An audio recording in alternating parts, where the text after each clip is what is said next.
Subscribe button మీద click చేస్తే ఈ ఛానల్కి మీరు సబ్స్క్రైబ్ అవుతారండి. అలానే పక్కనే ఉన్న నోటిఫికేషన్ బెల్ ఐకాన్ని మీరు క్లిక్ చేస్తే ఎప్పటికప్పుడు నా వీడియోస్ మీకు అందుతాయండి. తెలుగు ప్రేక్షకులకు అలానే రైతు సోదరులకు నమస్కారాలు. నేను మీ ఆంధ్రప్రదేశ్ వెదర్మ్యాన్ సాయి ప్రణీత్ని మాట్లాడుతున్నాను. ఈ వీడియోలో మనము ఆంధ్ర అలానే తెలంగాణ రాష్ట్రాల యొక్క ప్రస్తుత వాతావరణ పరిస్థితి, అలానే రానున్న రోజుల్లో మనకు ఎక్కడెక్కడ వర్షాలు పడే అవకాశాలు ఉంటున్నాయి, ఏ ఏ ప్రాంతాల్లో మనకు వర్షాలు ఉండే అవకాశాలు ఉంది, అలానే మనకు ఋతుపవనాలు అనేవి మెల్లమెల్లగా కేరళ రాష్ట్రానికి దగ్గరగా వస్తుంది, దాని పరిస్థితి ఏంటి అన్న దాని గురించి వివరంగా మాట్లాడుకుంటాము. చాలా ముఖ్యమైన సమాచారాన్ని ఈ వీడియోలో నేను అందిస్తాను కాబట్టి అందరూ ఈ వీడియోని చివరిదాకా చూడండి. ఇక్కడ మనకు ముఖ్యంగా ఆంధ్ర అలానే తెలంగాణ రాష్ట్రాల్లోకి ప్రస్తుతానికైతే వేడిగాలులు అనేవి వీస్తున్నాయి. చూసినామంటే ఉత్తర తెలంగాణ జిల్లాలో నుంచి మెల్లగా మనకు దక్షిణ ఆంధ్రప్రదేశ్ మధ్యలోకి ఇలా వేడిగాలులు అనేవి వీస్తున్నాయి. సో ఈ వేడిగాలులు వచ్చేసి సాధారణంగా ఎక్కువ ఉష్ణోగ్రతలను కోస్తా వైపుగా ఎక్కువగా పెంచే సూచనలు కనిపిస్తుంది. ముఖ్యంగా విజయవాడ కావచ్చు, ఏలూరు కావచ్చు, మనకు గోదావరి జిల్లాలోని పలు భాగాలు కావచ్చు, అలానే కాస్తంత ఉత్తరాంధ్ర జిల్లాలోని పలు భాగాలు, దక్షిణ కోస్తాంధ్ర జిల్లాలోని పలు భాగాలలో మనకు ఎండల తీవ్రత అనేది బాగా పెంచుతోంది. కానీ మరోవైపున ఇంకొక ప్రాంతం వైపుగా అయితే మేలు చూపుతోంది. అది ఏంటి అంటే తెలంగాణ రాష్ట్రంలోని పలు పశ్చిమ భాగాలు కావచ్చు, అలానే తెలంగాణ రాష్ట్రంలోని దక్షిణ భాగాలు కావచ్చు, రాయలసీమ జిల్లాలోని పలు పశ్చిమ భాగాలలో మనకి ఈ యొక్క ప్యాటర్న్ అనేది బాగా మేలు చేసే అవకాశాలు అయితే కనిపిస్తుంది. ముఖ్యంగా వర్షాలలో కానీ, అలానే వచ్చేసి ఉరుములతో కూడిన వర్షాలు కానీ బాగా పెంచే అవకాశాలు అయితే ఈరోజే కాదు రాగల రోజుల్లో కూడా మనకి ఎక్కువగా ఉండే అవకాశాలు కనిపిస్తున్నాయి. ముఖ్యంగా మనం ఈరోజు వాతావరణ పరిస్థితి తీసుకుంటే, ఈరోజు బెంగళూరు ప్రాంతం వైపుగా ఎక్కువగా వర్షాలు ఉంటుంది కాబట్టి అనంతపురం జిల్లా కావచ్చు, అలానే సత్యసాయి జిల్లాతో పాటుగా మనకు కర్నూలు జిల్లాలోని పలు పశ్చిమ భాగాలు, దాంతోపాటుగా వచ్చేసి అన్నమయ్య జిల్లాలోని పలు పశ్చిమ భాగాలలో నేడు రాత్రి, అర్ధరాత్రి, అలానే రేపు తెల్లవారుజామున సమయాలలో బాగా మనకు ఉరుములతో కూడిన వర్షాలు పడే అవకాశాలు కనిపిస్తున్నాయి. వైఎస్ఆర్ కడప జిల్లాలోని పశ్చిమ భాగాలు కావచ్చు, నంద్యాల జిల్లాలో అక్కడక్కడ, చిత్తూరు, తిరుపతి జిల్లాతో పాటుగా నెల్లూరు జిల్లాలోని పశ్చిమ భాగాలలో అక్కడక్కడ మాత్రమే ఈరోజు మధ్యాహ్న సమయంలో, అలానే సాయంకాలం సమయంలో వర్షాలు ఉండే అవకాశాలు అయితే కనిపిస్తుంది. ఇది మనకు ముఖ్యంగా రాయలసీమ జిల్లాల్లో. అలానే మిగిలిన ప్రాంతాలు తీసుకుంటే మనకు హైదరాబాద్ నగరంలో నేడు లేట్ ఆఫ్టర్నూన్స్, మధ్యాహ్నం అలానే సాయంకాలం మధ్యలో ఆ సమయంలో కొన్ని వర్షాలు, దాని తర్వాత క్లియర్ అయిపోతుంది హైదరాబాద్లో. ఆ తర్వాత ఏమవుతుందంటే వికారాబాద్ కావచ్చు, దాంతోపాటుగా మనకు నారాయణపేట, అలానే జోగులాంబ గద్వాల్ జిల్లా, నాగర్ కర్నూలు జిల్లాతో పాటుగా మనకు పశ్చిమ తెలంగాణ జిల్లాలైన నిర్మల్, నిజామాబాద్ జిల్లాల్లో మనం అక్కడక్కడ వర్షాలు చూసే అవకాశాలు అయితే రాగల 24 గంటల్లో అయితే కనిపిస్తుంది. ఈరోజు మధ్యాహ్న సమయంలో, అలానే సాయంకాల సమయంలో పశ్చిమ తెలంగాణ జిల్లాల్లో కొన్ని వర్షాలు ఉంటుంది. అలానే ప్రకాశం జిల్లాలోని పలు పశ్చిమ భాగాలు, నల్లమల అటవీ ప్రాంతం దగ్గరగా ఉన్న ప్రాంతాలు, ముఖ్యంగా మార్కాపురం ఇలాంటి ప్రాంతాలలో, అలానే మనకు నెల్లూరు జిల్లాలోని పశ్చిమ భాగాల్లో కూడా నేడు మధ్యాహ్న సమయంలో కొన్ని వర్షాలు పడే అవకాశాలు కనిపిస్తున్నాయి. దాంతోపాటుగా వచ్చేసి ఇక్కడ మనకు మధ్య కోస్తాంధ్ర జిల్లాలు తీసుకుంటే చాలా తక్కువగా వర్షాలు ఉంటుంది, ఎక్కువ చోట్లలో వర్షాలు ఉండవు.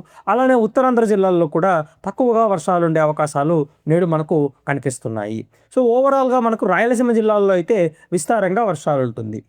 అలానే మనము రేపు తీసుకుంటే, రేపు మనకు కాస్తంత మధ్య కోస్తాంధ్ర జిల్లాల్లో ఉపశమనం ఉండే అవకాశాలు కనిపిస్తున్నాయి. రేపు మనకు రాత్రి, అర్ధరాత్రి సమయాలలో కొన్ని వర్షాలు అనేవి మధ్య కోస్తాంధ్ర జిల్లాల్లో అయితే ఉండే అవకాశాలు అయితే ఉంటున్నాయి. దాంతోపాటుగా మనకు రాయలసీమ జిల్లాలోని పలు భాగాల్లో కూడా అక్కడక్కడ రేపు రాత్రి, అలానే అర్ధరాత్రి సమయాలలో కొన్ని వర్షాలు ఉంటుంది. దాంతోపాటుగా దక్షిణ తెలంగాణ జిల్లాలు, హైదరాబాద్ నగరంలో కూడా రేపు, అలానే మనకు ఎల్లుండి తెల్లవారుజామున వరకు కొన్ని వర్షాలు ఉండే అవకాశాలు అయితే డెఫినెట్గా మనకు కనిపిస్తుంది. ఎల్లుండి కూడా మనకు సిమిలర్ ప్యాటర్న్గానే ఉంటుంది, కానీ కోస్తాంధ్ర జిల్లాల్లో అయితే వర్షాలు తగ్గుముఖం పడుతున్నాయి. రాయలసీమ జిల్లాల్లో అయితే మనకు వర్షాలు అయితే బాగా పెరిగే అవకాశాలు 28వ తారీఖున అయితే డెఫినెట్గా మనకు కనిపిస్తుంది. కానీ ఇన్ని మనకు థండర్ స్టార్మ్స్ వస్తున్నాయి, ఇవన్నీ అకాల వర్షాలు అంటున్నారు, కానీ ఏంటి మనకు ఋతుపవనాలు ఎప్పుడు వస్తున్నాయి అన్న దాని గురించి చాలామంది వేసే ప్రశ్న ఇది. సో దానికి ఋతుపవనాలు మనకు ఈసారి కాస్తంత ఆలస్యం చెందే అవకాశాలు అయితే కనిపిస్తుంది. భారత వాతావరణ శాఖ వాళ్ళు మనకు మే 26 మనకు వస్తుందని అంచనా వేశారు, కానీ ఒక్కసారి బంగాళాఖాతంలో, అరేబియా సముద్రంలో ఒక్కసారి చూస్తే పరిస్థితులు అనేవి వేరే రకంగా కనిపిస్తున్నాయి. కాబట్టి ఫోర్కాస్ట్లన్నీ మనం మార్చుకోవాల్సి వస్తుంది. కాబట్టి డెఫినెట్గా మనకు ఋతుపవనాలు అనేవి జూన్ మొదటి వారానికి కేరళ రాష్ట్రాన్ని తాకే అవకాశాలు కనిపిస్తుంది. ముఖ్యంగా జూన్ 2వ తారీఖునకంతా కేరళ రాష్ట్రాన్ని తాకే అవకాశాలు అయితే ఉంటున్నాయి. ఆ తర్వాత వెస్ట్ కోస్ట్ మీదుగానే మనకు ఋతుపవనాలు బాగా మనకు ముందంజ వేస్తుంది. మనకు వెస్ట్ కోస్ట్ అంటే ఏంటంటే ఇది అంటే కేరళ, కర్ణాటక రాష్ట్రంలోని కోస్తా భాగాలు, అలానే మనకు మహారాష్ట్ర రాష్ట్రంలోని కోస్తా భాగాల్లో మనకు ఋతుపవనాలు వేగంగా ముందంజ వేస్తుంది. అలానే మనకు దక్షిణ కోస్తాంధ్ర జిల్లాల్లో కూడా కొన్ని వర్షాలు ఉంటుంది. కోస్తాంధ్ర జిల్లాల్లో కూడా అక్కడక్కడ వర్షాలు అనేవి ప్రవేశిస్తుంది.